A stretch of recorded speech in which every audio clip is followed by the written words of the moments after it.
Hello friends, मैं शिवानी गुप्ता आज आपका स्वागत करती हूँ एक अनोखी कहानी के साथ। तो बढ़ते हैं आगे। किसी गांव में एक किसान रहता था। वो बहुत गरीब था। घर में उसकी पत्नी और वो दो ही लोग थे। उनके दिन गरीबी में गुजर रहे थे। किसान के पास कुल जमा का एक गाय और 2 बोरी अनाज ही था। पति पत्नी दोनों ही दिन रात अपने भाग्य को कोसते रहते, भगवान से शिकायत करते रहते कि उन्हें इतना गरीब क्यों बनाया। इसी तरह से दोनों के दिन गुजर रहे थे। एक दिन गांव में एक साधु आया। वो गांव भर में भिक्षा मांगता हुआ उस किसान के घर भी पहुंचा।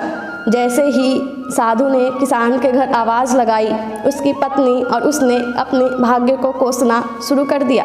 तुम्हें हम क्या दान दें महाराज, हमारा तो खुद का जीवन भिखारियों सा ही गुजर रहा है। ना कपड़े हैं ढंग के और ना ही घर में अनाज है। भगवान हमारे साथ इतना अन्याय कर रहा है, जबकि हमने तो किसी का कुछ बिगाड़ा भी नहीं है। साधु उनकी समस्या समझ गया। उसने कहा, देवी, भाग्य भगवान नहीं बनाता, हमारे कर्म ही भाग्य बनाते हैं। भगवान तो केवल कर्मों का फल दे रहा है।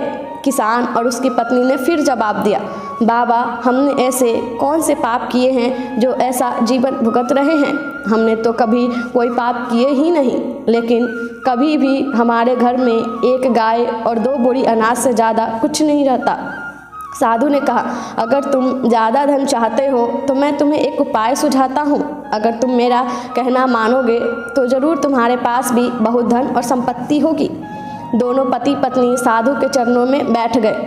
दोनों ने कहा कि आप जो कहेंगे हम वो करेंगे। साधु ने कहा, तो सबसे पहले अपनी ये गाय और 2 बोरी अनाज इसे भी बाजार में जाकर बेच दो। पति पत्नी दोनों सहम गए। महाराज, अगर ये भी बेच दिया तो हमारे पास तो कुछ बचेगा ही नहीं, हम तो और कंगाल हो जाएंगे। दोनों ने जवाब दिया। साधु ने समझाया, मैं जो कह रहा हूँ वैसा करो।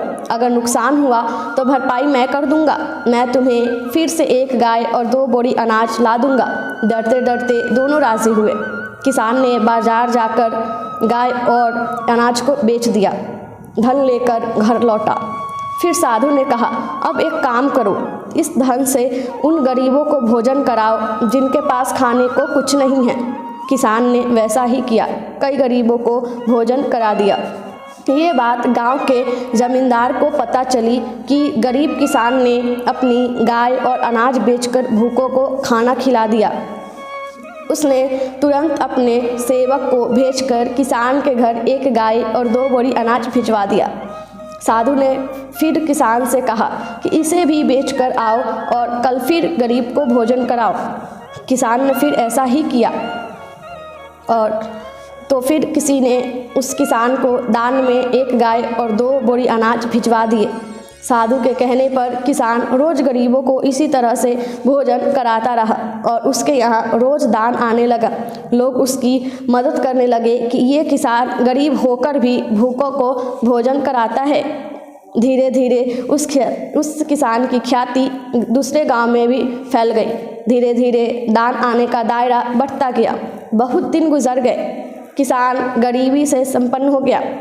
उसने एक दिन साधु से पूछा कि अचानक मेरे भाग्य में इतना अनाज और धन कैसे आ गया।